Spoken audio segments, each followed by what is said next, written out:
The flop house I was dropped off at wasn't half bad, but I knew I could do better. I wandered around looking through trash cans until I could find an old right work boot that somebody had thrown out. It fit. Okay, it was a little big, and they didn't match, but it was definitely better than having two left shoes. I wandered the east side looking for a better place to bunk. I knew there were the municipal lodging house and the Salvation Army shelter, as well as others. My mismatched shoes took me down Doyer Street. It was about 4 p.m. and the line for the shelter that had been set up in the old Chinese theater had started to form. I got in line. Talking to the others in line, I found that the spread was Jake, and even if you didn't get a mattress, at least you could sleep on the floor out of the rain. I was warned about the municipal lodging house by the G. The last time he had stayed there, he didn't get a bunk until 1 in the morning. Then they woke him up around 4 a.m. to do 3 hours work. I would rather stay here. We were let in after about an hour or two. The line shuffled forward until we filled a large room. Then came a religious service. I don't remember how long it was or what denomination it espoused. After the service, we filed past a poor box. I dropped my nickel and a couple of pennies in and down a set of stairs. There was a huge basement area where we shuffled up to a counter and got our food. The minister and volunteers then led us in singing hymns. Once we had finished eating and singing, the mattresses that were stacked against one wall were spread out to cover the floor. There were about 300 of them. We each lay down on a mattress. I found out later that some of the joints on the street would give you a free shot of hooch, but if you left and somebody else got your mattress, you would be sleeping on the floor. The next day started early. It was still dark out. We piled up the mattresses and got a bowl of oatmeal, plain with no honey. It would be all we got to chew that day, unless we were lucky enough to get a job that went all day and gave you some grub. The plugs all walked out to begin another day. I was moving slow, so all the jobs were gone and the rest of the plugs had gone off to do what they did. I was standing outside alone when the Reverend came up to me. He said, "If you want to work and will do a good job, you can repay the mission for dinner last night and breakfast this morning." I nodded yes, and he led me down to an overgrown, unkempt churchyard. He told me, "Here you go, make it look nice." I found some rusty tools in a shed out back and went to work. He looked in on me throughout the morning and must have been happy with my work because he brought me a hunk of cheese and a couple of potatoes for lunch. That afternoon, I finished up the yard and even found a leftover can of paint and touched up the outside of the church building. I cleaned the brush, put all the tools away, and went to get in line for the mission. The minister shook my hand and thanked me for my good works. Living in the shelter, eating food that was bland yet filling, that described my days while in the shelter. Filling days, but what filled them was basically emptiness. For example, standing in a line at shelters, the more time I spent in line, the more chance I was guaranteed a hot and a cot. Another good example was work. The longer I waited for a job, usually hard or repetitive labor, the more chance I had of getting a job. If I did get a job, for as long as a day, I only earned some tin. Maybe enough to pay for a flop, but if I decided to instead take the charity of missions, then I felt the guilt. The way I lived ensured that I felt guilty. Men hung themselves because they could not take care of their families. While I had a job, no family, and I was basically just hiding. The next few weeks, or was it a month? I lost track of time. I was living the life of the homeless and jobless. The days I didn't find work, I walked the streets of New York looking for Miles or his flivver. The weather was getting warmer out, and I was getting antsy. I walked every stinking street in the Apple and didn't find Miles. While I was hiding, I did manage to hear some interesting new items. Non-intervention committees patrol of Spanish land and sea frontiers to prevent entrance of volunteers and munitions went into operation. Britain and France released Belgium from her Locarno obligations, but continued to consider themselves bound to preserve her territorial integrity. My bangtail came in one day. I joined up with a crew that was trucked over to Jersey for the day, cleaning up brush. The truck drove over the GWB, both coming and going. On the way back, I fingered in black Airstream parked in front of this house all by itself. There were not too many Airstreams around, so I thought that there was a good chance that Miles had thought that since I had been rubbed out, he had went back to the Airstream. I went back the next day, and I saw the tin can again. This time I saw one of Miles' goons near the car. Murder. I had found the pill. Now it was time for Simon Maddox to come back from the dead. The Justice Department building in New York City looked daunting, but I was ready to get my life back. I got some strange looks as I walked the halls of justice looking for the FBI office. My shoes might not match and my clothes might be old, dirty and worn, but I held my head up high as I walked. I may have looked like a bum, but I was a proud bum. I finally found the FBI office on the second floor in the back. The secretary, a dame with a doggy look about her, was startled when she saw me. "MMA, may I help you?" I whispered to her as I leaned close. "I'm working in disguise for the FBI. I'm here to see Agent Joe College." She started to tell me that there was no agent by that name working there, but I interrupted her with a loud, "Show. It's his code name. He is a younger man with brown hair and spectacles. I sat down in the chair in front of her desk. I'll just wait right here. She got up and hurried further into the FBI offices. About as fast as she left, she came back with Agent Joe College following her. There, she said, pointing at me. He just came in and sat down. The poor doll looked like she was going to break down in tears. The agent just grabbed me by the arm and dragged me where he had come from. He pulled me into another office. He looked like he was about to blow a gasket. He was pointing his finger at me saying, "What are you doing here? You were supposed to be hiding out in that flop house in the Bowery. I cannot guarantee your safety if you won't stay hidden." I sat in the chair facing his desk. "You haven't found Miles yet, have you?" He shook his head no. "I walked all over this city, and I didn't find him either. Do you know why I couldn't find him in the Apple?" He again shook his head no. "It's because he is across the river in Jersey, and I know where. I want my life back. My life, my office, my clothes, my car, my landlady, everything." He started to hem and haw, but I wasn't backing down. I demanded that he get me my clothes and give me a ride to my home. "I'm going to get this Miles for you, but in my own way. Is Agent Goldman still at the house?" He nodded yes. "I don't know what you had her doing, but she is back to working with me now." He nodded his head again and got my bag of clothes out of a locker. As I changed clothes, I said, "What about my wallet, keys, and money?" He pulled them out of his desk and handed them to me. I almost felt like my old self again. All I needed was a hot bath and some delousing. After Agent Joe College Fitzgerald dropped me off at Mrs. O'Grady's house, I stood outside for a while. What would she do? I did not want to scare the old broad to death. Would it be easier if I called her first? I shook myself and knocked on the door. I had just been putting off what had to be done. Everything would be all right. The door opened to Mrs. O'Grady's back. She was speaking loudly to someone in another room.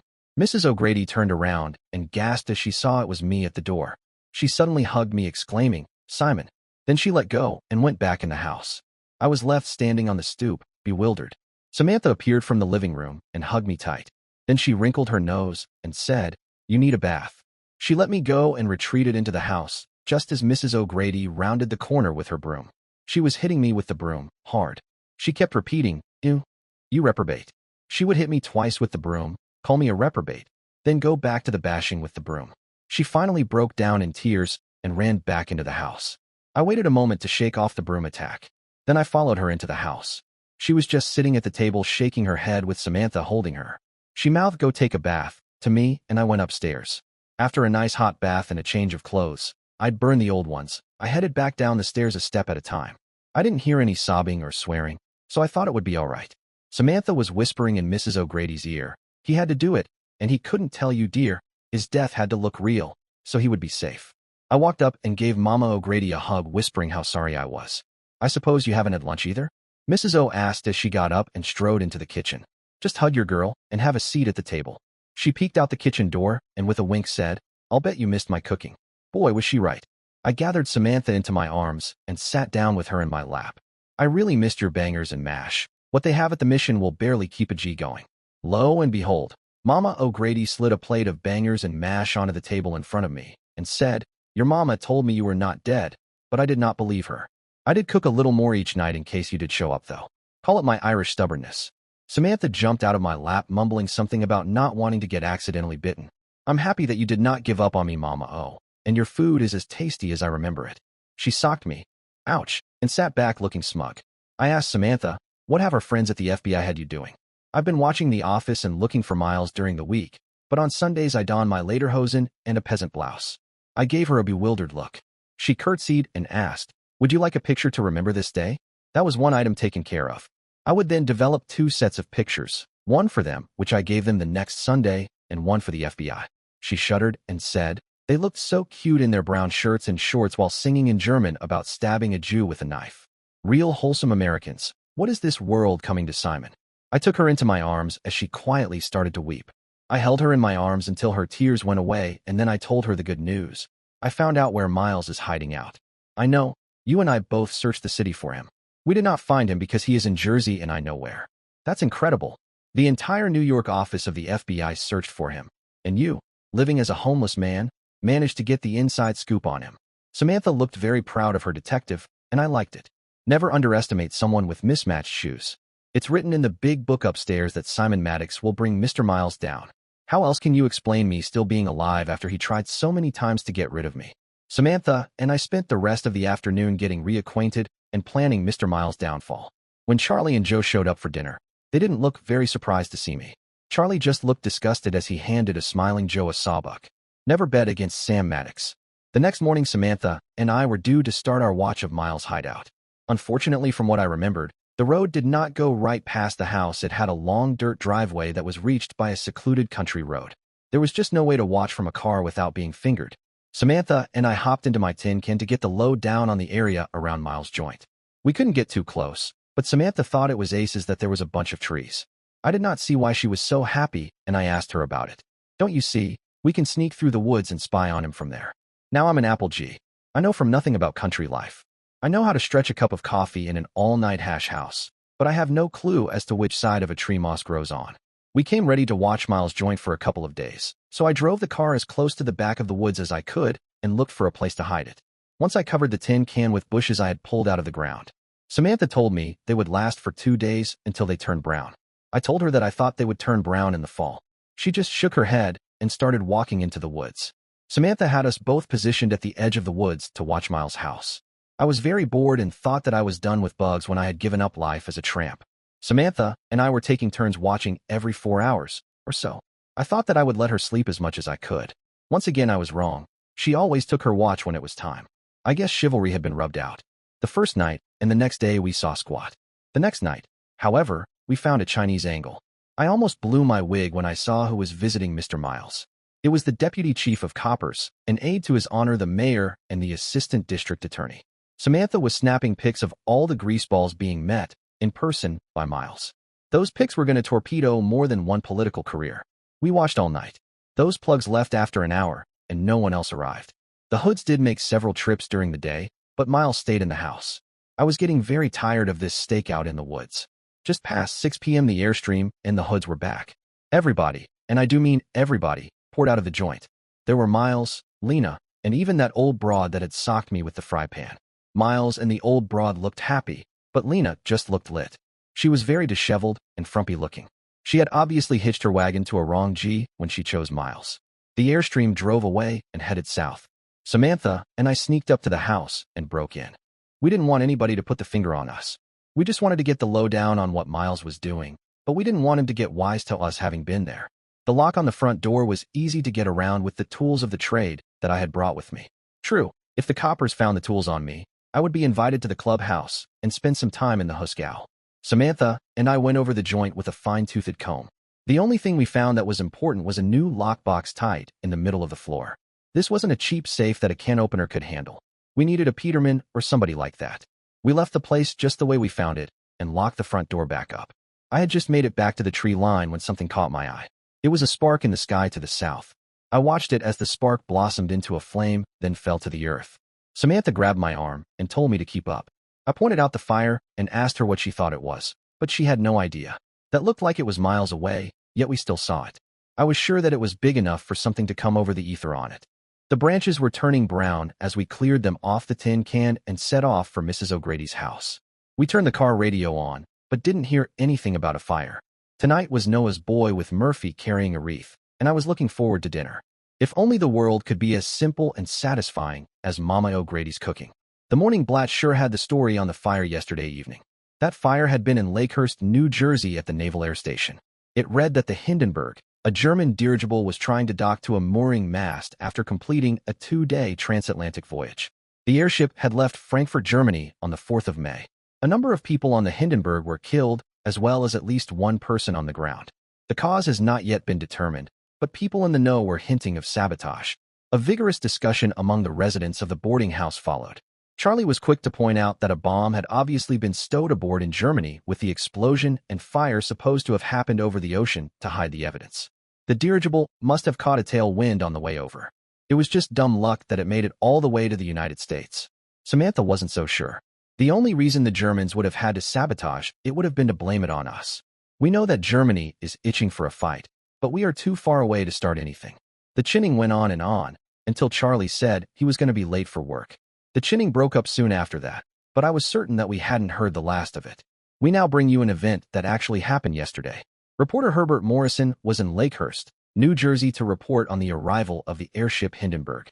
What follows is an actual recording of the Hindenburg disaster. It's practically standing still now. They've dropped ropes out of the nose of the ship. and they've been taken a hold of down on the field by a number of men. It's starting to rain again. The rain had slacked up a little bit. The back motors of the ship are just holding it just enough to keep it from. It's burst into flames. It burst into flames, and it's falling. It's crashing. Watch it. Watch it. Get out of the way. Get out of the way. Get this, Charlie. Get this, Charlie. It's fire, and it's crashing. It's crashing terrible. Oh my. Get out of the way, please. It's burning and bursting into flames, and it's falling on the mooring mast. And all the folks agree that this is terrible. This is the worst of the worst catastrophes in the world. Indecipherable, it's flames. Crashing 400 or 500 feet into the sky in it. It's a terrific crash, ladies and gentlemen.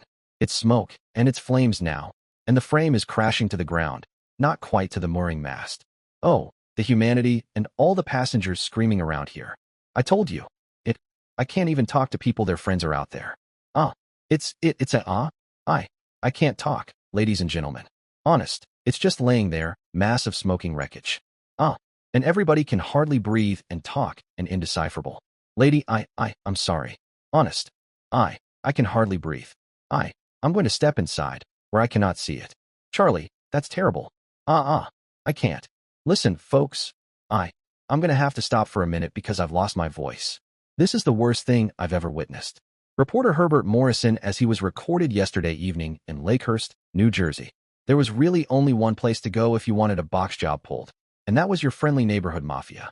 When I was just a boy, I had become a friend of a mafia capo. Don't get the wrong idea.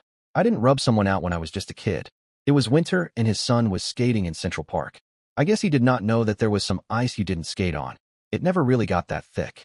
Well, he was skating where he should not have skated, and he ended up falling through the ice. I happened to be close when he fell in, and I pulled him out. This big, burly guy ran towards us, and I almost ran away myself. It turns out he was supposed to look out for Don Guido's son, and thought he was being snatched. Tony was quick to wise him up, and we all rode in a Duesenberg to his house to get warmed up and to get him some dry clothes. That was when I met the Don. After he heard the story, he kissed me and said if I ever needed anything, to come to him. I have never had the need for the mafia or Don Guido's promise, but I think that we do now. We can't go to your G-Men buddies. It would never happen in time. We need to find out now. We freshened up then got back into the car. I don't know why it takes women so long to get ready, but looking at Samantha, I think it is worth it. She is a beauty and smart too. We headed down to a certain restaurant that was a hangout for an underboss for Don Guido.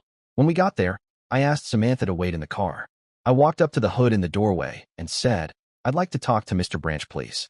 The hood tried to give me the bum's rush. I interrupted him and whispered, this involves Don Guido. Are you sure he won't see me? It was like turning on an electric light. He got all apologetic and led me to the back room. Mr. Branch was sitting at a mahogany desk in an expensive leather chair. He didn't even look up as I came in. He just finished reading the paper in front of him, initialed it, and gave it to some flunky. The G headed out the same door I came in. A dolled-up skirt went over and sat on his lap. He treated her, and the honey cooler she gave him on the cheek, like something he had to put up with. He looked up at me, appraising me with his eyes. I'd like to chin with Don Guido. I'm sure he will want to speak me. You see, I'm Simon Maddox, and I am a special friend of the Don. His peepers stared more intently at me for a moment. Well, I've never heard of you, but I'll pass your message along. Does he know how to reach you? I mean, if it is that important, he will want to reach you right away. I gave him 2 telephone numbers. The first one is where I can be reached during the day, the other at night. Oh, that is your home phone number? Actually, it is my landlady's.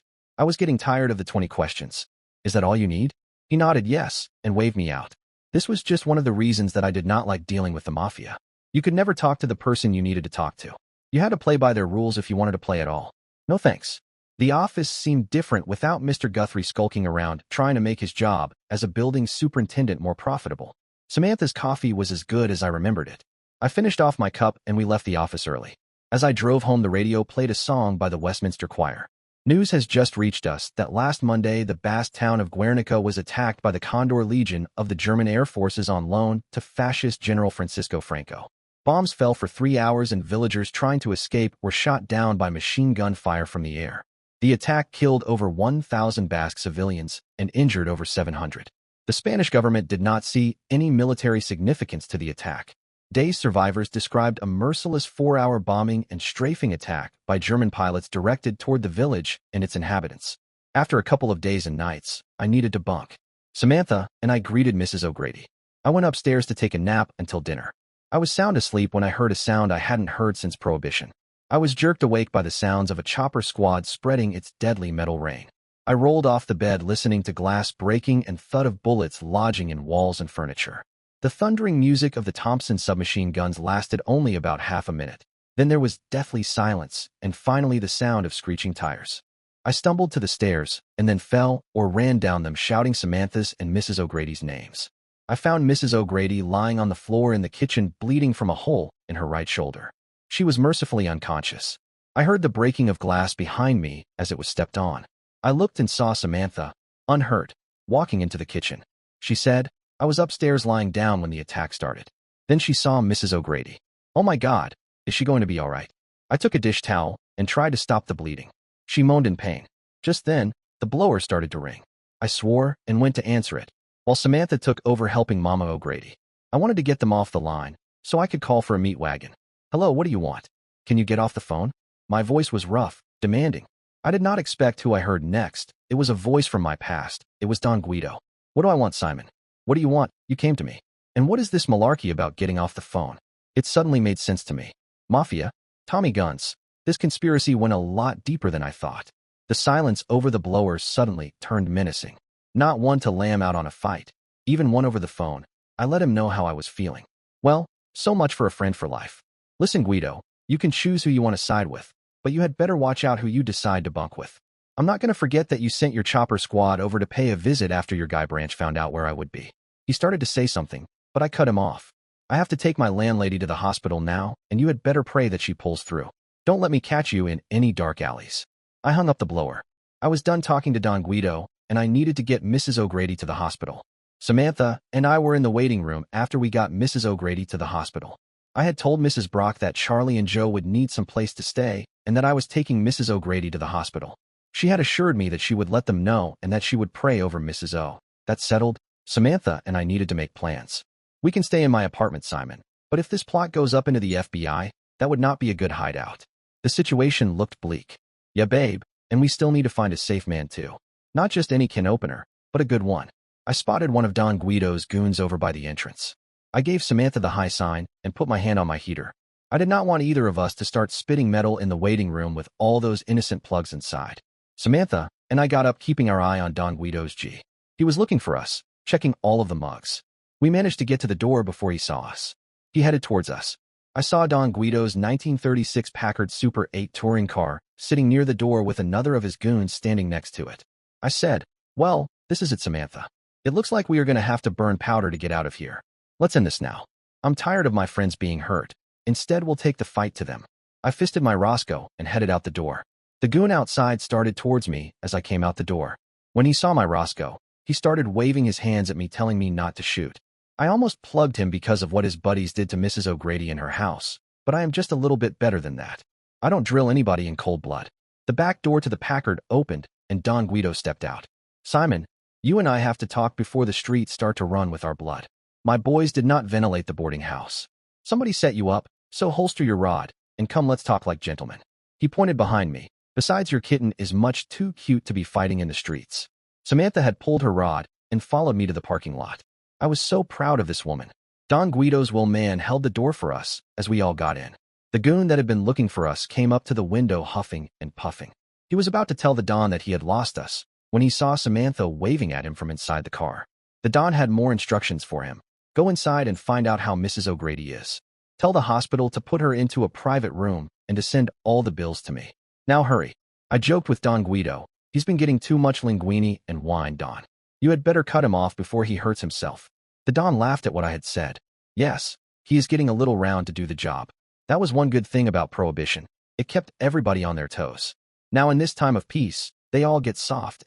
His expression darkened and he turned serious. "As for the chopper squad bringing you a present, you have Branch to thank for that. He has been making the wrong friends.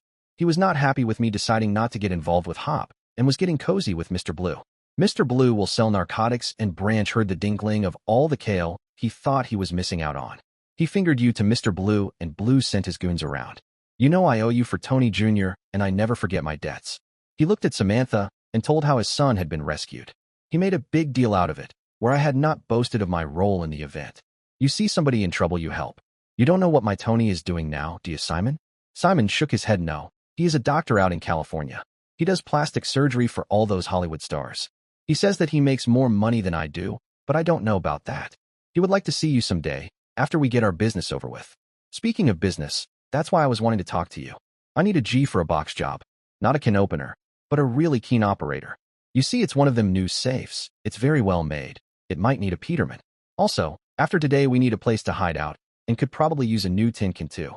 Don Guido was quiet as he thought for a moment. I can take care of all your problems. Well, at least the few you mentioned. He laughed at his cleverness.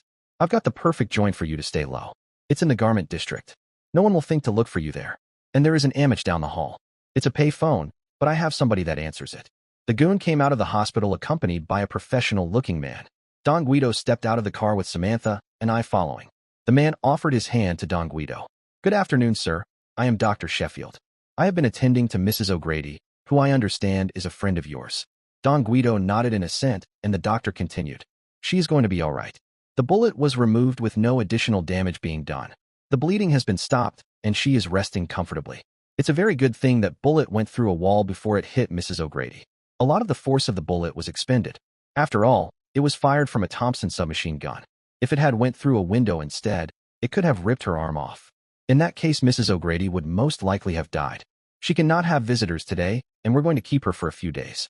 After that she can go home, but she'll need at least a week of rest. The Don said, Thank you, doctor.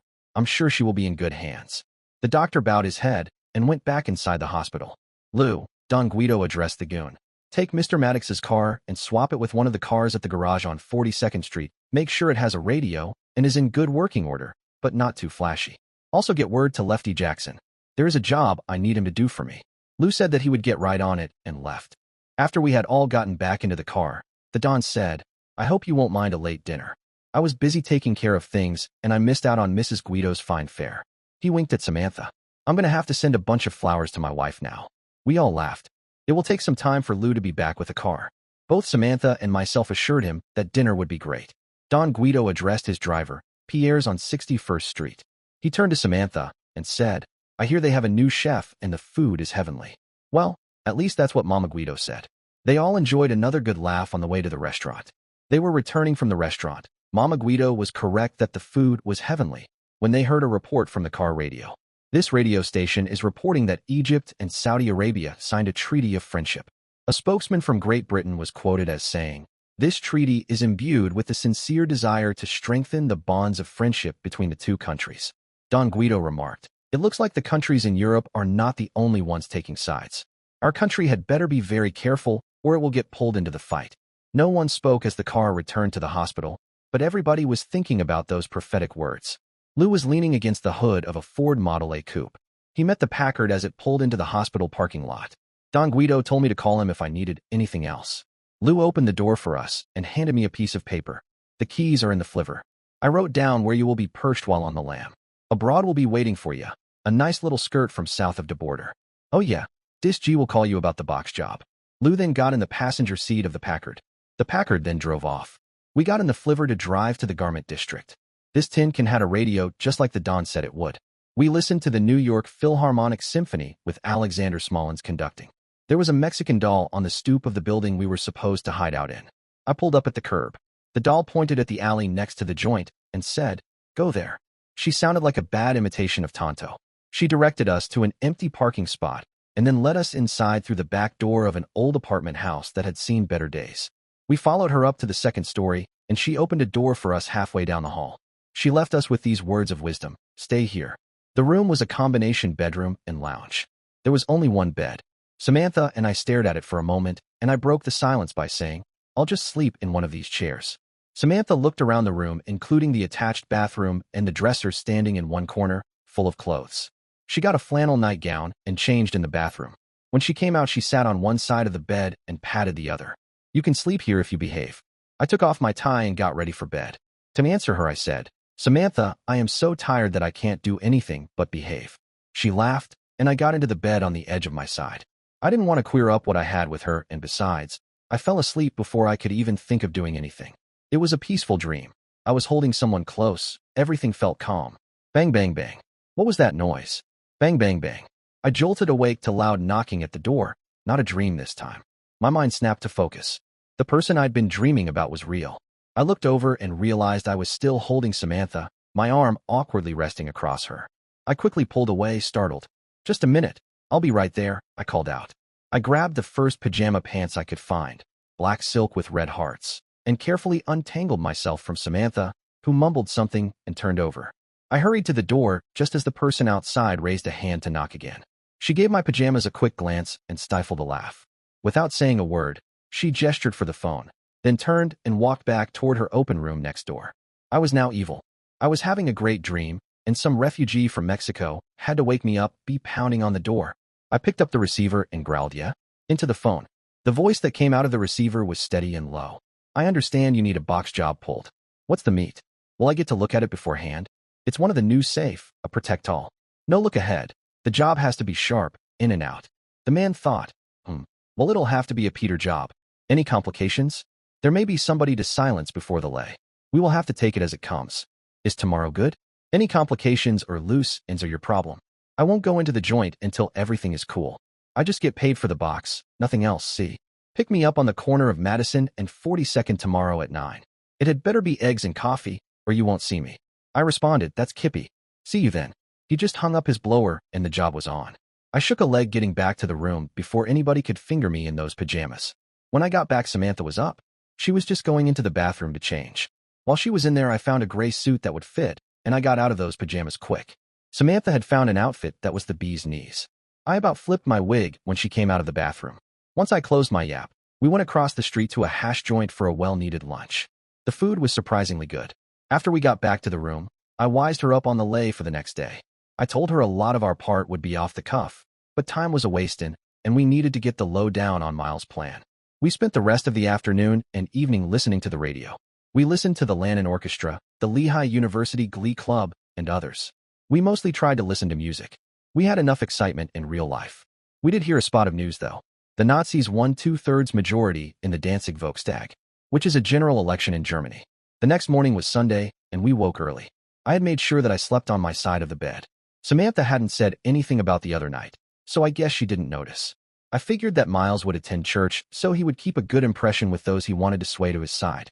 We breakfasted on coffee and day-old pastries we had bought the day before. I actually think they were 2-day-old pastries that they had grifted on us.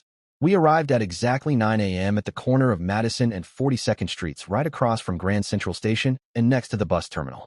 I guess Lefty wanted to have an escape route, just in case he smelled a copper. A man, who I assumed was Lefty, was standing on the corner holding a leather case in his left hand. I pulled up to the curb and Samantha opened her door and slid over closer to me. "Lefty Jackson?" I held out my mitt for him to shake. Lefty looked at my mitt and the front sheet he was supposed to share. "You have got to be joking, right? I'm carrying nitro in this case. Do you know what happens if it gets upset?" I pulled my mitt back and said, "It explodes. Would you rather ride in the rumble seat? I know it's very unstable, and I promise to drive very carefully." He still hesitated, so I said, "Look, if it explodes, I'll pay you double." He laughed and eased into the car. I drove very carefully, but not too careful. That could cause an accident. Trust me, it is true. We headed over the GW Bridge and south into New Jersey. I kept glancing over at Lefty. He seemed to be comfortable with my driving. That is until we hit the dirt road that led to Miles' house. I tried to go as slow as I could, but he finally told me to stop the car. Lefty got out of the car and said, "The job is at the end of this dirt road, right? Well, I'll walk, thank you. Just have the joint ready when I get there. I should use all of the nitro during the box job, so we can all ride out." Miles' house was just a little farther. We went around a corner, and there was Miles' joint. His tin can was not in sight. Samantha let out the breath that she had been holding. I smiled at her and pulled up to the house. We both got out and just stood in front of the door, waiting for the other to do something. I finally said, "I guess we should knock." I pulled out my Roscoe and knocked on the door with it.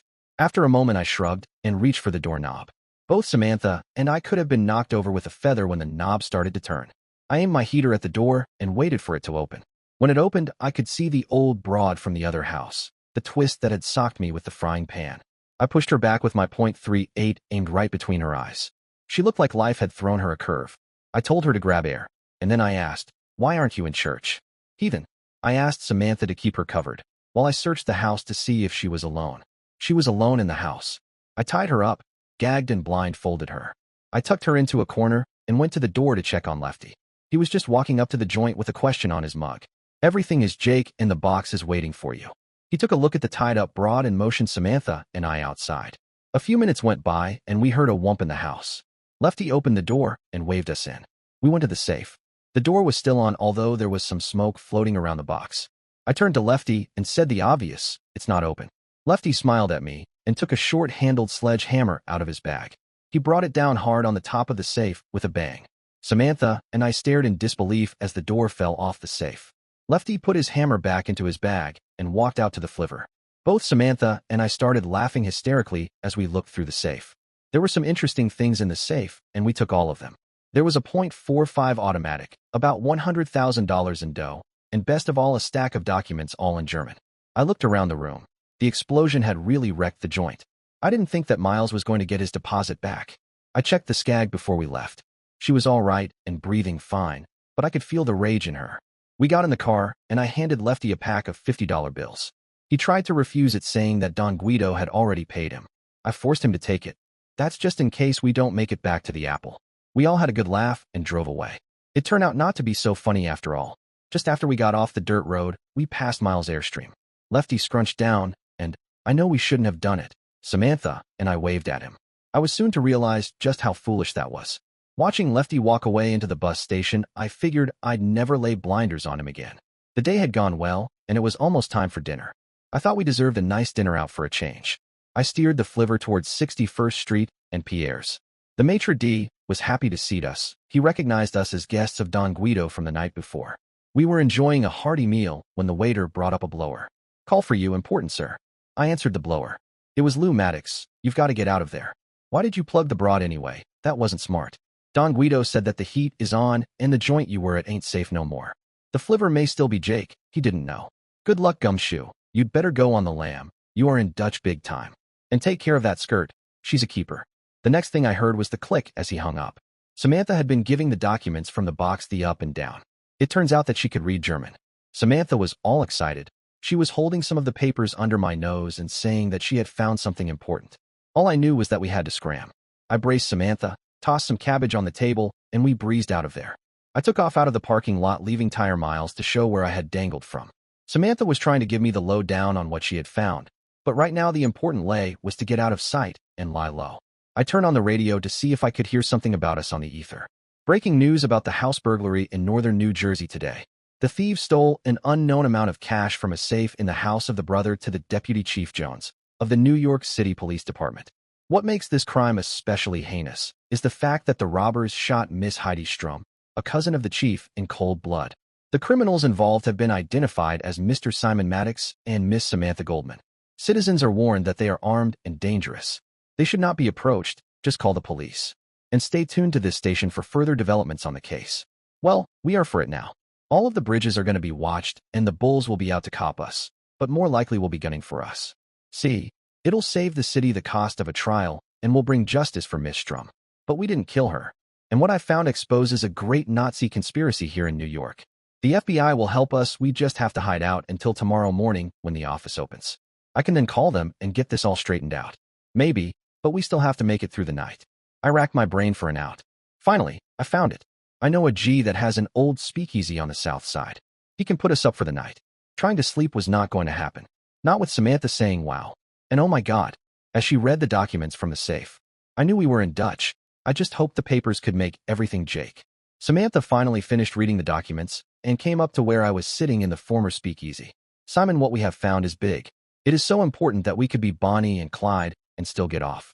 We are not just looking at the rise of fascism in America. We are not just looking at sabotage of our industries. What we have here are the plans to get a Nazi foothold in America, in New York itself." Samantha was very excited about this. I thought I should bring her back down to reality some. "Samantha, we are safe crackers and murderers, at least according to the coppers. They will probably shoot first and ask questions later. What we've come up with doesn't matter, unless we get it to a high pillow where it matters. Simon, what we have is the plans, and very good plans too, to make Long Island into a defensible part of the Nazi powers. They have and are importing weapons and are training the people, the German-American Bund, to wield them. I don't mean a few rifles and shotguns. I'm talking about submachine guns, light field artillery, and more. They currently have at least 2 submarines bringing shipment in from Europe. Later on, those submarines will support the land forces. They are just waiting for the right time to strike. Tomorrow I can call the FBI and let them know about this. They can shield us from the police and round up the spies. We have a duty to our country to stop the fascists. I held up my hands in surrender. All right, you win. Can we at least bunk before tomorrow? Samantha giggled and sat on my lap. This was a different Samantha than I had seen. We swapped honey coolers, and the night went on from there. Next time I'm hiding from the coppers, I just have to make sure I have Samantha along. Samantha finally managed to get some sleep. We both woke up early in the morning. The G who owned the old drum had a stocked refrigerator, a coffee pot, and a stove, so Samantha cooked them all a big breakfast. She cooked enough for 4 people, which included Paul, the owner of the speakeasy, Roxy his flame, myself, and Samantha. Paul was a good friend of mine, so I gave him the lowdown on everything. He was sympathetic to our problems, but the coppers were putting the screws to everyone, and we wouldn't be able to stay at his joint another night. I would not want the bulls to have a reason to throw Paul into the slammer, so the sooner we leave the better.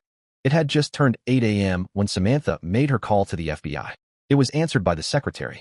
As soon as Samantha spoke, the secretary recognized her voice and started giving advice. Honey, where are you? No, don't tell me. Everyone is looking for you. Why did you do it? I know that Special Agent Fitzgerald can be a trial at times, but you should not have joined up with that criminal Maddox. Samantha finally got a word in. Mr. Maddox is not a criminal. He is being framed. Let me talk to Special Agent Fitzgerald, and I can get this all made, Jake. It took a few minutes before Fitzgerald came on the blower. Fitzgerald was angry too. What the hell do you think you are doing, Goldman? The police in 3 states are on the lookout for you and have issued orders to shoot on sight. You are currently suspended and will probably be thrown off the FBI. Why did you break into that house, blow the safe, and shoot that woman? I did not shoot anybody. That woman was tied up, but fine when we left. We only blew the safe to get evidence on Miles. He is your real criminal. It was your gun that shot and killed that woman. You committed the crime of breaking into a safe to get evidence? You know that any evidence gotten through a criminal enterprise will not be admissible in court.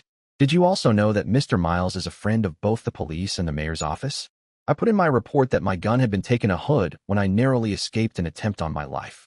That evidence is not for any court. It's for the government. And I've got pictures of Miles meeting with men high in the police force, the district attorney's office, and the mayor's office. They are all in on it. You would not believe what they are planning. I think I've listened to enough unfounded allegations from you. A woman is dead, and it was your gun that killed her. Also, there is the matter of a missing $100,000.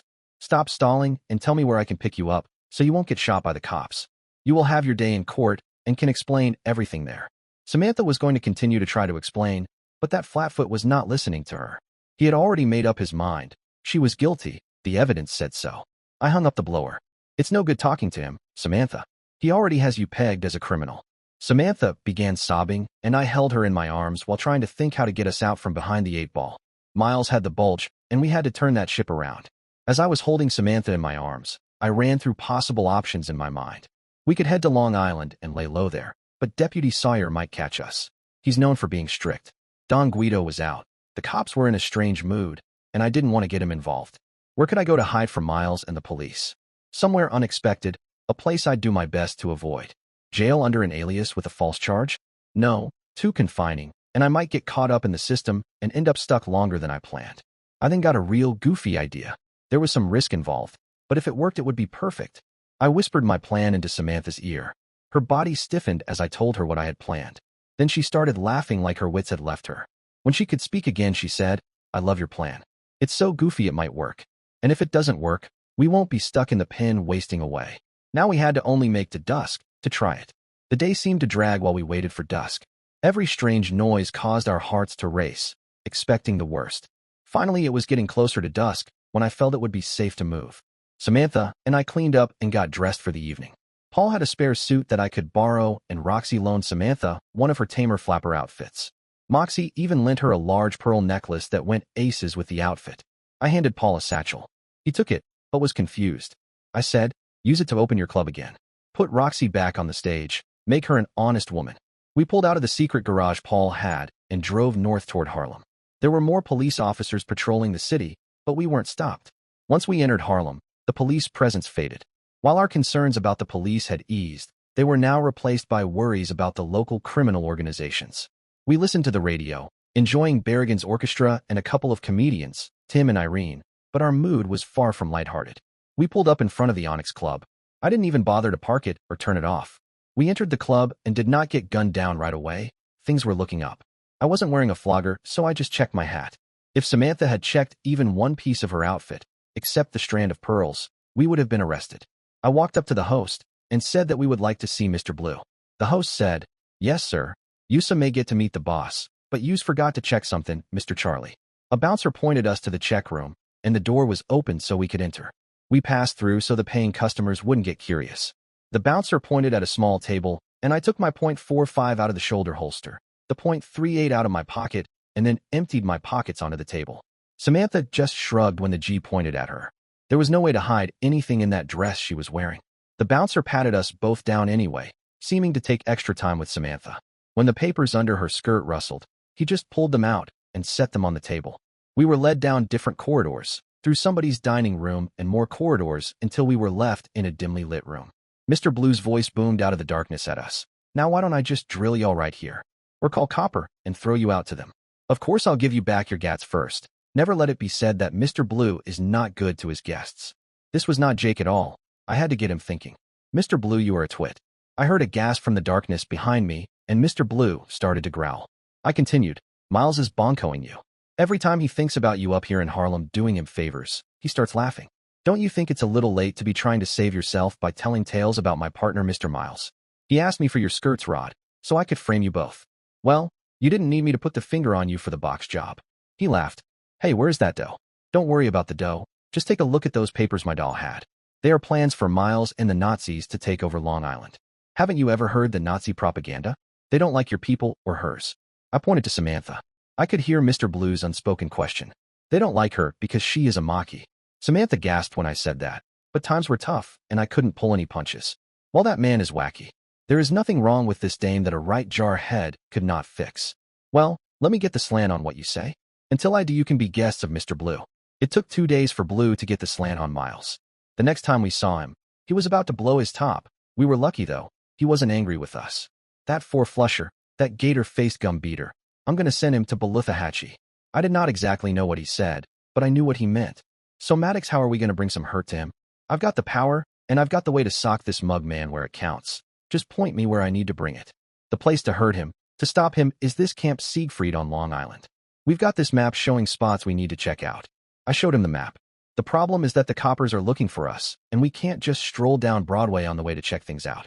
We know that he is meeting the U-boats and getting supplies. We just don't know exactly where or how. I need to be there to get the load down on the camp. That's the only way we can make a plan to rub him and the camp out." Mr. Blue paused for a moment, then smiled slyly. "I've got a way to get you there," he said. "Those wealthy folks on the island need workers to keep their farms running. With spring in full swing and everything growing fast, they need extra hands to help with the harvest and tend the fields. To serve this need and make a little dough, we have a truck that picks up the park apes here in Harlem and drops them off every morning at the farms. You could ease onto the island by day, do your thing at night, and catch the bus back on the return trip with the tired park apes. Sound Jake to you? It just might work. Sounds like a plan to me. I just want to get going. I'm going goofy just sitting around." "Well, the truck already took the boys there, so you'll have to wait until tomorrow. Let me get some rags in here and get you a hot. Y'all are going to have to build up your strength." We were just relaxing to the sounds coming from the ether when we heard this news. Sir Neville Henderson was sent as British ambassador to Berlin. The Prime Minister explained his main purpose was to facilitate the Anglo-German rapprochement and maintain peace through appeasement. Locally, the authorities have widened their search for Maddox and Goldman, who are wanted for robbery and murder.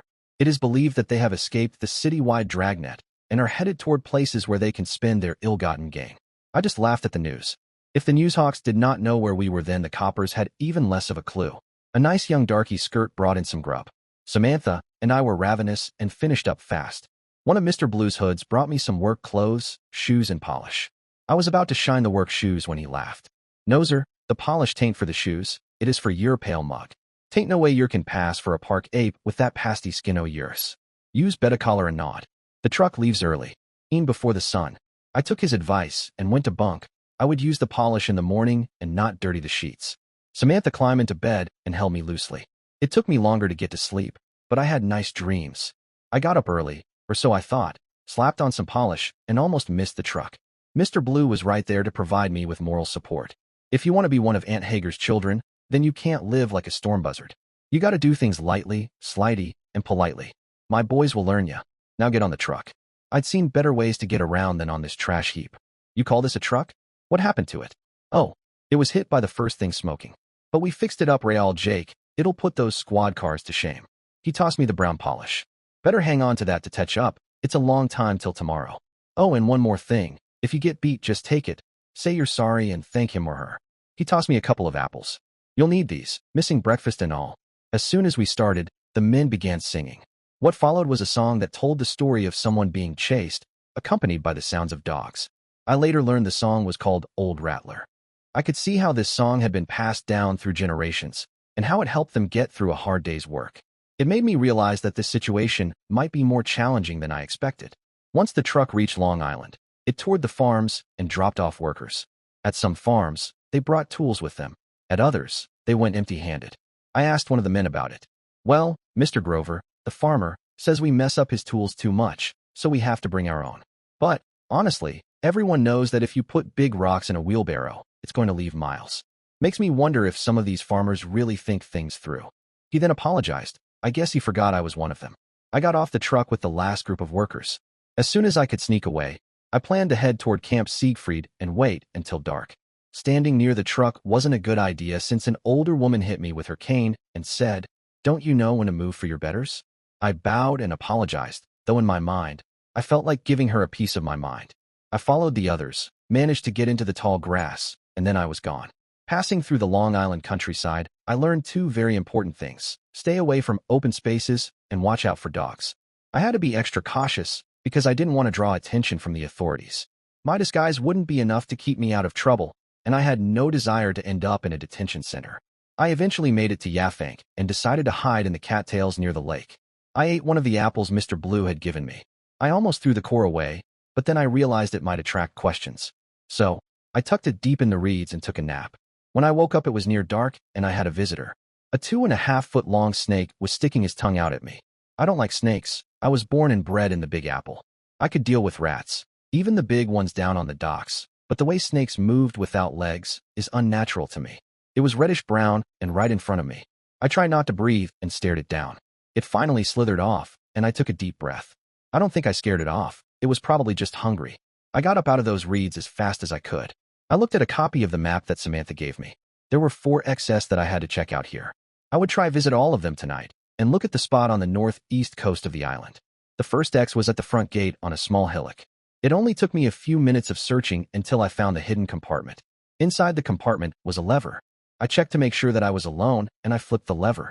I heard a loud click and saw a rectangular section of turf 1 foot by 3 foot rise up an inch. I bent down and grabbed the hatch. It wouldn't lift up, but it did pivot to the right. It revealed 3 steps that led into a small bunker with a machine gun. The bunker was so small that only one person could fit comfortably in it, and they would have to lie down. There were shelves within easy reach containing coiled-up 50-round belts. I could see where the firing port would be opened and the dirt and grass cleared out of the way. I took the time to break the machine gun down and remove the firing pin. I put the machine gun back together and put it back where it belonged. This would have been a good way to stop unwanted visitors. I crawled back out of the bunker and closed the hatch with a click. I saw that the lever had gone back to its original place. I closed up the hidden compartment and hid it again. X number 1 investigated and taken care of. Number 2 was behind the grandstand on the parade ground. There was no moon in the sky, so I wasn't concerned about being seen as I made my way to the back of the grandstand. Luck was on my side when I spotted someone smoking in the shadows. That's why smoking while on guard duty is a bad idea. I crept a little closer and caught the scent of the cigarette. It was strong and cheap, not the kind typically used by our side. A beam of light cut through the darkness as the man opened a hidden door in the back of the grandstand. He was wearing a standard uniform. Beyond the door, a metal spiral staircase led downward. The man picked up what looked like a harmless piece of metal, but it turned out to be a submachine gun with a large magazine. It had to be an armory. The security made sense. If he hadn't stepped outside for a smoke, I might never have found the place, or walked right into an ambush. That's 2 objectives confirmed. No one else came out of the hidden door as I made my way slowly to the 3rd X. The X was indicating a hill towards the back of the camp. I found the secret hatch on the side of the hill. Knowing that there were guards present in the camp, I had been extra quiet moving around. I now put my ear up to the hatch trying to hear something. I heard nothing. Thus more assured that there was no one in the bunker, I pulled the hidden lever that opened the hatch. The hatch, also made of metal, swung open easily and with no noise. These Germans were so efficient they kept the hinge well oiled. This bunker was much larger than the one at the gate. I did not have a light, not that I would have used it knowing there were guards about, so I could not inspect the bunker and its contents. One thing I did notice was a smell like gasoline. I would mention it to Samantha. She might know what it was. That's 3 down, 1x to go. It was right in the middle of the inn, so I thought that it would be under the inn. The bar was still open at the inn, and they had a few customers, so I waited hiding under a bush in the shadows. I must have fallen asleep because when I blinked my eyes the inn was dark and empty. Searching around the inn found that the kitchen door would be easiest to open. Blessing the efficiency of Germans again, I picked the well-oiled lock. I opened and shut it behind me. I also locked the door again just in case they had a roving patrol checking doors. I crawled through the kitchen, not wanting to bump into something and break it. Once I found the basement door, I went through, shut it behind me, and lit a match. There was a string hanging down that went to a light at the bottom of the stairs. I pulled the string, and the cellar was flooded with light. I saw what I expected to find in the cellar. Some kegs of beer and ale, German of course. A pile of cheese wheels and a selection of hanging cured meats. There were bags of flour, potatoes, and assorted vegetables. And of course a wine rack against one wall. First things first, I was hungry. I broke off a hunk of cheese and liberated a couple of sausages. A piece of cheese, a couple of bites of sausage, and I was ready to look for a hidden door. I searched the walls and the floor without finding anything. There was nothing concealed by the kegs either. There was a clever little switch on the wine rack allowing it to be swung to the side and revealing a trap door. I opened the trap door and peered into darkness. Another match showed a wooden ladder and a shelving unit with an oil lamp on top of it. I tossed the match down the hole and climbed down the ladder. I then lit the lamp with another match. This little chamber looked very old, certainly older than the inn. It was probably used for smuggling a long time ago. The shelves contained more money and a set of papers similar to those we had taken from the safe. I was disappointed not to find more. I retraced my steps, leaving everything like it was. I figured that the best place to hide the day out was back in the reeds. I just hoped that the snake would not take a fancy to my cheese or sausage. The sun was shining down on me, waking me up with its welcome, yet oppressive heat. I was a bit hungry, so I decided to have some cheese to ease my rumbling stomach. The heat from the sun had melted part of it in my pocket. I forced myself to eat it, trying not to think too much about the smell. I decided to take a bite of sausage to kill the flavor that hung around my mouth and palate. Dang if that snake had not gloomed off with one of my sausages. I ended up eating the entire remaining sausage. Then I touched up my shoebox disguise. I added a little bit of mud to make it look more real. I could not hear much beside the soft ocean breeze, so I popped up to see if the coast was clear. Actually, the coast was a few miles away, but you know what I mean. Not seeing anyone, I decided to sneak out of the reeds. I thought that it might be around lunchtime, so I might see who was normally here during the day. There were no brown shirts in uniform, just a bunch of townies having a beer with lunch. The only uniform I did see was Deputy Sawyer's. I did not know if he was here looking around or just having lunch. I reasoned that he was looking around because he was not drinking a beer. This was reinforced when I noticed the glass of milk in front of him. Pulling back from the outdoor dining area, I carefully sneaked around until I was hidden in the bushes under the kitchen window. I was just sitting there minding my own business when some G dumped a bucket of water out the window and all over me. They must have used the water to mop the floor because the water was a mixture of dirt, soap, and God knows what. I managed not to sputter because my mouth had been open and the taste was worse than the cheese had been. Give me an all-night stakeout in a hash house with old coffee and greasy food any day. And I was in the shade of the building, so the sun would not help to dry me off. I managed to inch myself through the bushes to be close to the open office window. The voices inside were low and in German, but I had been brushing up on my German to piece together what they were saying. Okay, I did not exactly know what they were saying, but 4 words stuck in my mind. Unterseeboot, Samstag, Nacht, and Feuerwerken. An undersea boat, Saturday night, and fireworks. I did not know what the fireworks were for, but at least they would not come as a surprise. I debated with myself whether to leave now or go back on the truck this afternoon. I decided to stay, but after I heard the manager arguing with the cook about missing sausages, I decided not to steal any more food from the inn. Wet, tired, and hungry, I sneaked out of the bushes by the inn and went back to wait for night by returning to hide in the weeds. I about jumped out of my skin when Deputy Sawyer crept up behind me and asked in a menacing voice, "What do you think you are doing skulking around my town, boy?" I kept my upper body low to the ground and mumbled something about being lost. Lost? I'd say you were lost. You're in a different county. Never mind, not in the land o' darkness. Don't be surprised. Jig, I know your jazz. I'll ask you again, boy. Why are you on my island? I pointed over my shoulder toward the farm and said, "Just workin' the farm, masser. I got lost, masser. Don't beat this old jig. Just show me the way and I go fast. Va come here again." I thought I was pretty convincing and almost home free.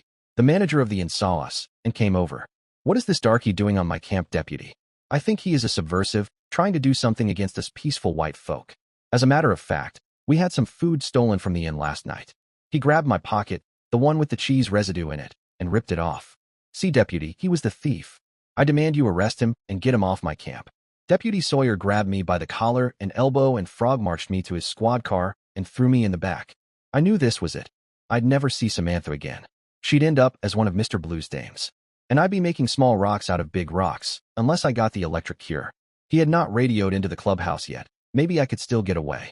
The squad car drove out the gate and then pulled off onto the side of the road once it was around the corner.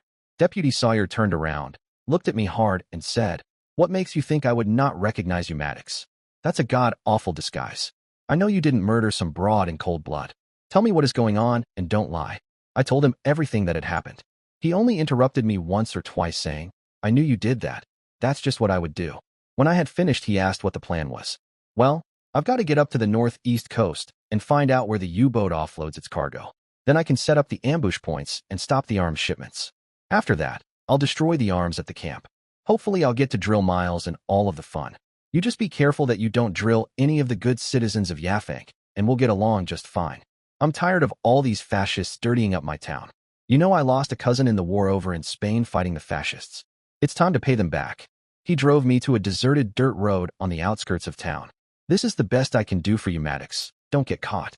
Waving to the deputy in the squad car seemed so out of character that I just disappeared into the brush that threatened to slowly take back the path and erase this sign of man's presence. Great. Now I'm waxing poetic. It must be the fumes from the shoe polish. That or the hunger I feel. Living at Mrs. O'Grady's has been a kindness that most men don't get these days. I can't wait until this mess is over and things can go back to where they were. I made my way through the wilderness that was Long Island. I steered clear of another house as I made my way towards the shore. If they keep building down here, Long Island will soon be as crowded as the Apple. I looked both ways and crossed a newly paved road. Even in the Depression, WPA finds things to build and ways to keep men working. I could see the Sound now and walked to the coast. The map showed the X directly to the north by northeast on the coast. I walked through farmland as I neared the coast. I stayed close to brush-covered fences in an effort to remain out of sight. The sight of the beaches on Long Island's coast was beautiful. I only hoped that my fight was successful and the Nazi foothold on Long Island would shrink rather than grow like a festering boil. I followed a dirt road up to the X point on the map. I could see that this road was well maintained without any large ruts or bumps. Like you did not want a lot of bumps if you were moving ammunition or explosives. The road ended at a small beach. I could see where a truck had been parked here for hours. I could tell by the oil spot into the dirt. There was a low rise to the east that had a commanding view over the beach. I now knew where the supplies came ashore. I didn't think the U-boat could come up to the shore, so they must have been transporting the crates by rowboat. Since I didn't find any near the beach, I assumed they were bringing them in by truck. I would have a commanding field of fire over both the truck and the beach, but maybe not over the U-boat. It would depend on how close the U-boat could get to the shore. They could definitely reach my men with the field gun on the sub, but they would probably avoid doing so because of the attention it would bring. That's why their rendezvous point was between the Port Jefferson Harbor Breakwater Lighthouse and the Horton Point Lighthouse. Having seen all I needed, I headed back towards the last farm where the workers had been dropped off. I found a spot near the road where I could hide and take a nap. Fortunately, the truck's engine, which had been hit by a train earlier, woke me up. The farmer was putting his tools away, so I managed to slip in with the workers and board the truck. I didn't smell any worse or better than the men who had been working all day in the fields. As the truck pulled out, one of the men lit a cigarette. At least I thought it was a cigarette, until I recognized the scent of something else being smoked. The man next to me offered me a puff, but I passed. I needed to stay sharp. I saw a few more cigarettes being lit, and someone mentioned that it would all be done before we reached the city. The reunion with Samantha was nice, even though she wrinkled her nose when we hugged. I promised her that I would take a bath and change before we ate. Then once I could not eat anymore, we would have a meeting. It is funny how a good bath and a filling meal can make a man feel Jake, no matter what else is in his future. That is how I felt when I sat down to chin with Mr. Blue and his mob. I opened the meeting by telling Mr. Blue what we would need first. We will need some explosives. They might be used to open a bunker or vault, and will definitely be needed to destroy facilities there. Mr. Blue assured me that he had nitro, dynamite, and TNT. He pointed to a small, grinning homeboy named Toby. I also told him that we would need some Tommy guns. I knew that Mr. Blue had access to at least 2 Tommy guns. I told Mr. Blue that he would get all the money, but all of the weapons would have to be destroyed. He agreed, far too readily for my suspicious mind. But when you make a deal with the devil, you had to expect such things. Mr. Blue's mob let him set the conditions. He was the boss. It was as simple as that. Mr. Blue had a wild idea about taking over the submarine, but I talked him out of it. I think he liked the idea of becoming a pirate and a terror to all New York shipping. One mention of the Navy getting after him sealed the coffin of that idea. He had no problem shooting plugs. They were all O-free anyway. It took me a while to convince him that it was not open season on whites. Some of his crew had some salty feelings for some farmers. But Mr. Blue was the boss, and he saw the wisdom with not starting a war with the O-free. That really made me feel better about the whole idea of invading the island with Tommy guns. The second hardest idea to get past Mr. Blue was that Samantha would go along and take low-light pictures to document everything. It and the German documents would be our get-out-of-jail-free card. He and his mob were worried that they would be identified by the photos. Samantha assured him that she would not take any pictures of the men's faces. Samantha is as cute as a bug's ear and can turn on the charm when she wants to. Mr. Blue did not have a chance and gave in to the idea of Samantha taking pictures. I then asked Mr. Blue to glom some black grease paint. It would be easier to get off Samantha's and my skin than shoe polish. All the homeboys laughed just then, and I wondered if I had cleaned all of the shoe box disguise off my mug. I went over the things I had found out X by X. The first spot was the easiest to plan. We just had to blow up the bunker, and it was a one-man job. One of Mr. Blue's men, Leroy, was assigned to blow it up. It was decided that both bunkers would be blown up at the same time. Then the armory and the inn would be next. I wasn't sure how many people would be at the inn for the fireworks display. I'm going to be at the armory, so the men handling the inn can't be too fast with their rods. They should only let loose with them if somebody pulls a rod. I expect that most will be innocent civilians. Anybody bumped off that did not need to be is going to buy a lot of grief from the coppers. Mr. Blue let his mob know that this was very important. Finally, we will move to the U-boat rendezvous. I have the spot picked out where they can watch the submarine and the plugs meeting it. They should not have to burn powder until we all get there, especially the chopper squad. The way I see it, everybody there is Jake to be chilled. That's all I have, Mr. Blue. Mr. Blue stood up to chin with his mob. Maddox has given us the lowdown on the stomp. He was cooking with gas. Y'all collar a nod and grab some ground rations. Saturday night we lay some iron. After the meeting, I joined Samantha for a nice relaxing cuddle and some time talking until we fell asleep in each other's arms. The smell of bacon frying filled the air and tugged me towards the day. The first thing I noticed was the emptiness of the bed. Then the reason for the bed not being so full really made its presence known to my mind, through my nose. The meal last night was very filling, but I was so hungry again, my stomach thought it was back in the reeds. I floated out of bed, not yet fully awake, but tempted by the heavenly aroma of breakfast cooking. I thought back to those days in the mission. The food there was filling and satisfied the hunger in the most basic of ways, but was nothing like what my nose now promised. I peeked around the corner and saw Samantha busy in the kitchen. I tiptoed down the hallway to the bathroom. I wanted to look good for her, to be worthy of such a feast. Looking at myself in the mirror, I could see where I had missed some of the brown shoe polish that had changed my identity, at least to the most casual observer. I scrubbed my face and hands until my skin was almost raw.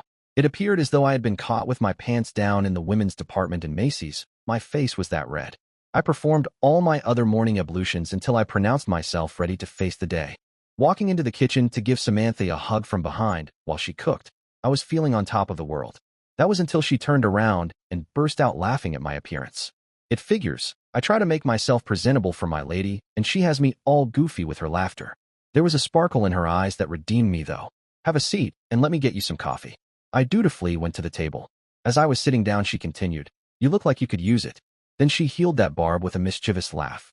This dame was really special and was growing on me. She set a plate in front of me, then brought her own and joined me at the table. "Thank you for this wonderful breakfast.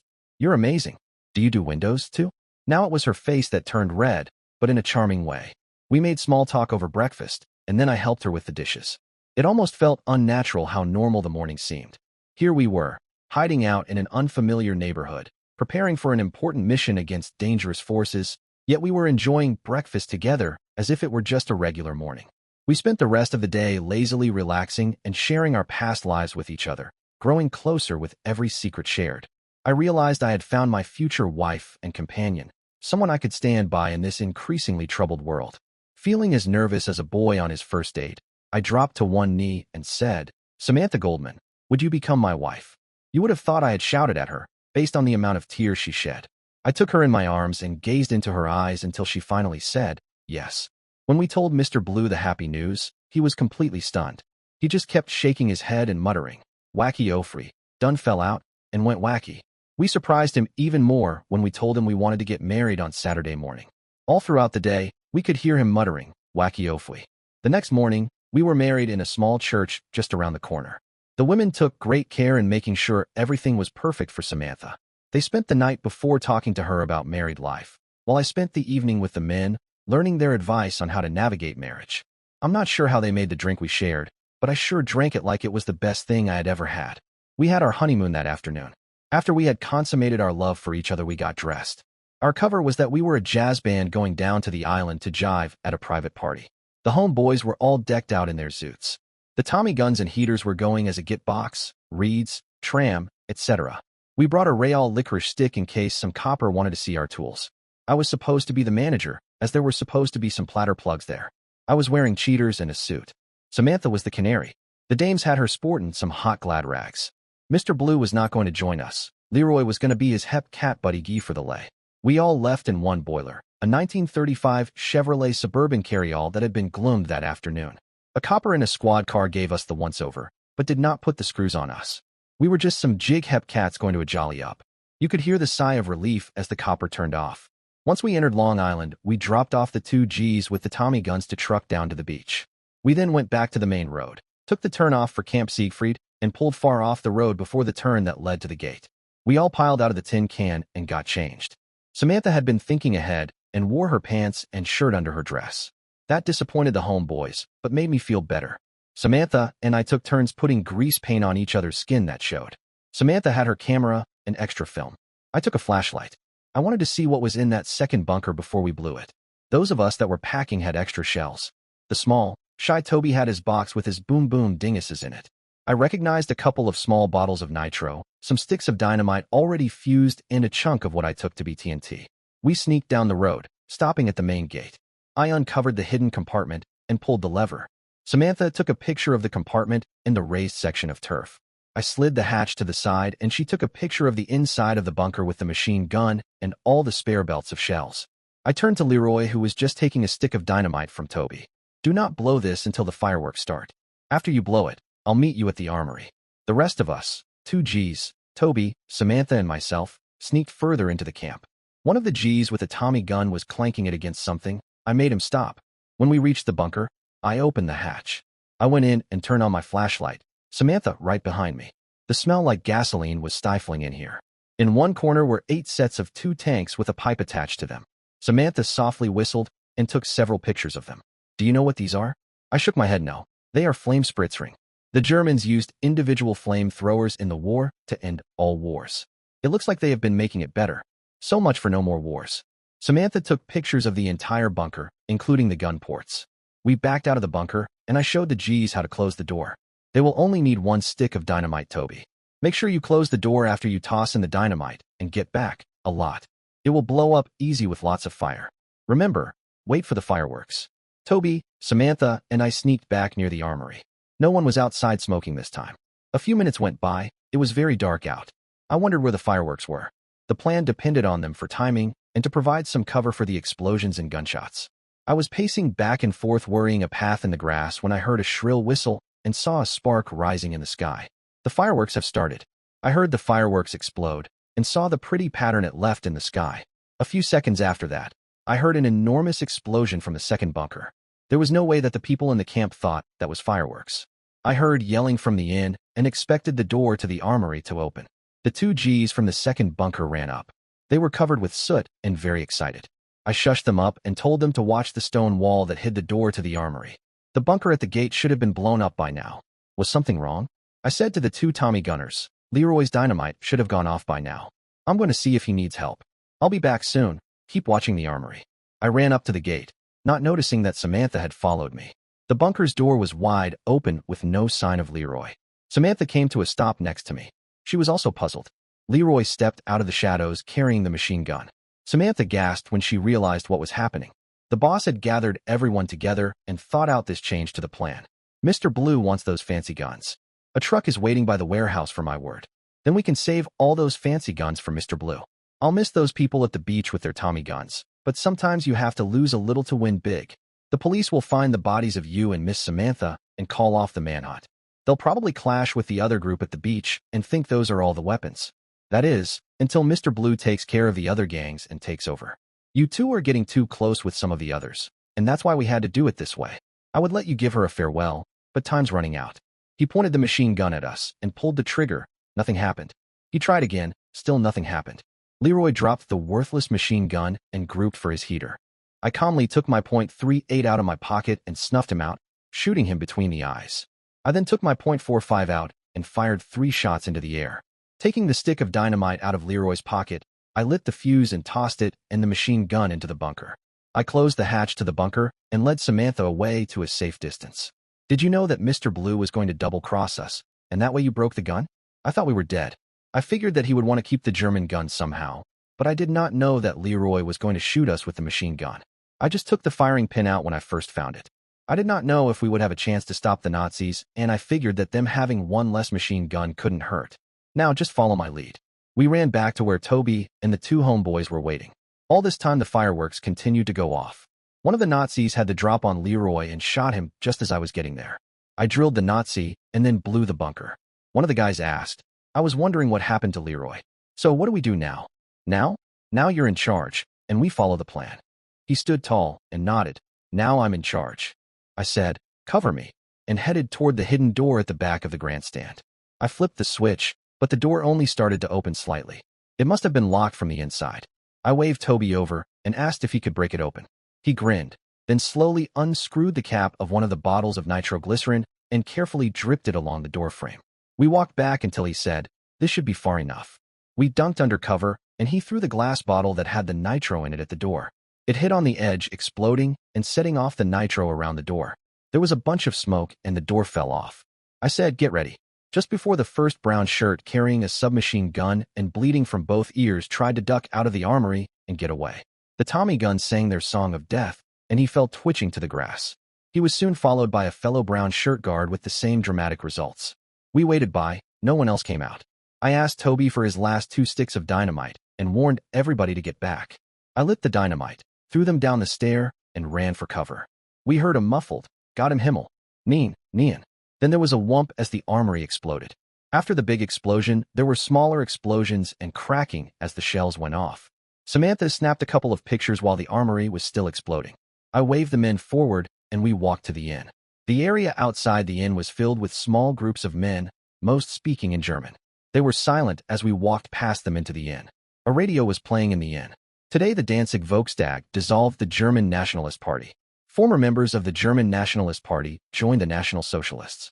I remember thinking the line between us and them was becoming increasingly clear. If you were German, you were either fully aligned with the regime or not. There were a few women in the main room speaking in hushed tones. I tipped my hat to them, saying, ladies, as I passed their table. The door to the basement was open. I heard footsteps quickly ascending the stairs. The manager was rushing up with a satchel. His eyes widened when he saw the individuals with Tommy guns. I took the satchel from him and checked inside. It was full of money, but the important documents were missing. I handed the satchel to the person in charge and asked the manager where the German papers were. He pointed back down the staircase. I let him go past me and turned to the others, saying, I'll be right back. Try not to cause any trouble. Samantha followed me downstairs. I showed her how the wine rack worked, and she took a picture. We moved through the trapdoor, and I shone my flashlight ahead of us. The documents were still there. Samantha took another picture, and we gathered the documents before heading back upstairs. Then I escorted the armed individuals outside. Once there I was accosted by a middle-aged man. What's going on here? I am an important man in this town. I have a right to know what is happening. I pushed past him and told him that we were just taking out the trash.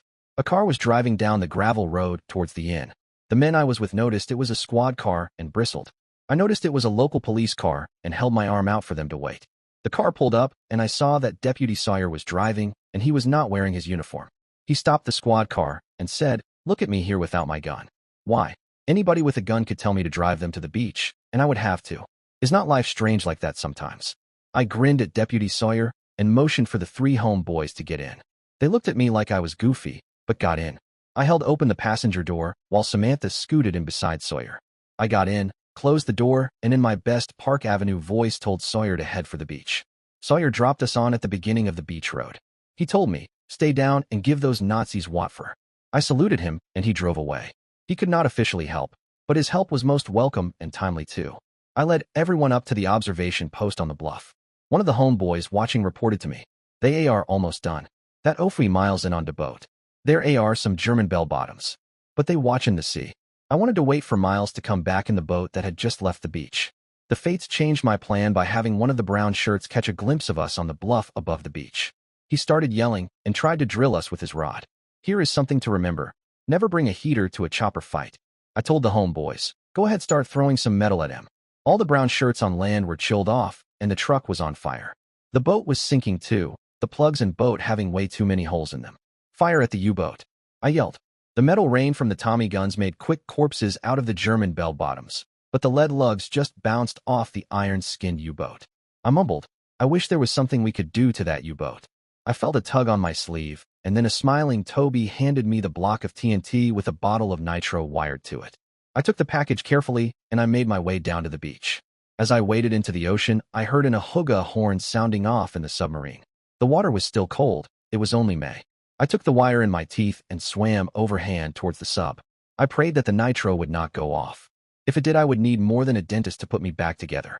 I reached the U-boat as it was sinking beneath the waves. I wired the explosives to the railing and swam away as fast as I could. The U-boat continued to move away and was soon under the water except for the periscope. There was no great explosion. Apparently the nitro hadn't went off. I knew that the TNT would not go off by itself. I swam back to the beach, thinking that, well, it was worth a try. The homeboys were starting to get nervous, so I said, "Go ahead and take the tin can. Samantha and I will be all right. We have pictures now, so the FBI can't say there was nothing here. I was really glad to have you men along. We could not have stopped the fascists if not for you." They gave me shy smiles and walked away down the road.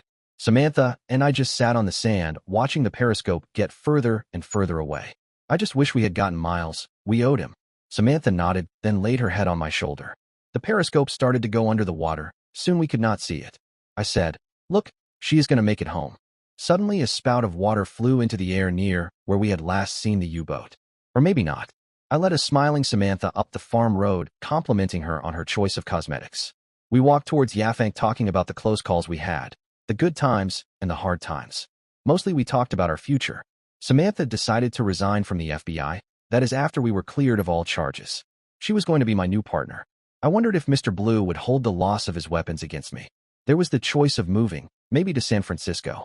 I had grown up in the Big Apple, and this is all I knew. I would really miss this city, but if Samantha needed me to move, I would. We were still talking when we saw flashing blue lights, and a squad car pulled up. Inside was Deputy Sawyer. "There have been reports of explosions, gunfire, and a robbery nearby. Do you know anything about anything that happened there?" Samantha and I laughed until we cried. Finally, we were able to stop laughing, stare him in the eyes, and shake our heads. After that, we started laughing again. He just shook his head and tucked us in the back of the squad car. He looked at us in the rear-view mirror. "The FBI is now closed. I'll drop you off in the morning, but you'll have to spend the night in our jail." He then addressed Samantha. "Don't worry, I'll make sure that he gets the lumpy cot." It was 1991 when a Naval Reserve aircraft off the Atlantic coast had a massive reading on the magnetic anomaly detector. The aircraft was just running some operational tests on the equipment. At first, this anomaly was attributed to equipment malfunction. When it was found that this was an actual discovery, the data was sent to NUMA, the National Underwater Marine Agency. A dive on the wreck by NUMA revealed the wreckage of a German World War II U-boat. Further investigation revealed that there was a compartment on the submarine that had not been exposed to the ocean water. NUMA scientists managed to create an air-filled void around the compartment, which allowed them to open the hatch. What they discovered astounded them. Inside the compartment, which turned out to be the captain's cabin, were 2 mummified bodies, one of a man and one of a woman. They were dressed in 1930s-era clothing. The man's arms were around the woman's neck, as if choking her. The woman's nails had skin from the man's cheeks. The woman was never identified, but the man carried documents for a Raymond Miles, a German national and assistant to the German Consul General. There were a large number of documents recovered from the captain's cabin, but they were labeled as classified. Thus ends the lives of Raymond Miles and Lena Stratton. They were made for each other and spent eternity locked in a desperate struggle. Dear listeners, please share your thoughts in the comments section below and don't forget to like, share, and subscribe.